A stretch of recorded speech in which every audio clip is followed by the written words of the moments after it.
There's a lot of claims being made. Whack 100, said you got picked up by the feds. Can I ask you, where's that coming from? I mean, Whack got a overactive imagination, to say the least. I was not picked up by the feds, but they did pay a visit to my residence, and my lawyer spoke to them, and they made it clear that I'm not in any kind of trouble right now. I'm not being investigated, but what they did want to get their hands on, which is kind of crazy, is that they wanted to see the cease and desist that we received from Big U maybe a year ago, that basically was requesting that we remove a podcast appearance in which Loose Cannon said that Big U had prior knowledge of Nipsey Hussle's death before it actually happened, so before Nipsey actually got killed. And so the feds were interested in that, which is very interesting to us because that makes us think, like, why are they curious about that? There's nothing about that in the original indictment or criminal complaint. So very suspicious, really makes us wonder what the feds are investigating exactly when it comes to Big U. But as far as myself, I wasn't locked up. So what are your thoughts on the case, with Big U, being arrested and everything?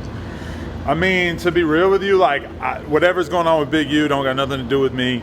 They're saying he was extorting everybody. They're saying that he killed this kid Ray Sean in Vegas. I don't really know anything about that aside from what I've read on the internet, just like everybody else. The main thing I'm concerned about is just Brick Baby, because that's someone who was a consistent host on the podcast for the last 2 years. So we're just focused on getting him out, getting him back on the streets. And the positive thing is that what Brick Baby's being accused of is pretty much some regular guns and narcotics stuff, like he's not wrapped up in the murder charge that Big U is being hit with. Even our boy Loose Cannon, who right before the feds came, Loose Cannon and Brick Baby finally did a podcast together over here on No Jumper, which is pretty crazy. But I mean, as far as what Big U's got going on, yes, Brick Baby has been an associate of Big U for many years, but the gnarlier stuff that they're putting on Big U doesn't really have anything to do with Brick Baby. So I just want to make that clear to everybody. To be real, like, we've kind of known that this sort of thing was probably going to happen with Brick Baby for the past couple of years, because he did get his crib ran up in by the cops a couple of years ago, and we always figured that since they declined to press charges at that time, that it was probably going to be rolled up into a Fed case at some point. So to be real, when he got taken down, it was a surprise because it was done in such a spectacular fashion with the press conference and the big whiteboard with all the different members on it and everything like that, but he's not tied in with the worst stuff that's being alleged in this document. This is why Adam22 was arrested. Popular podcast host Adam22 has reportedly been arrested by federal agents.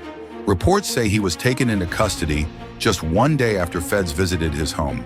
This all stems from a massive RICO case involving major names like Big U, Loose Cannon, and Brick Baby.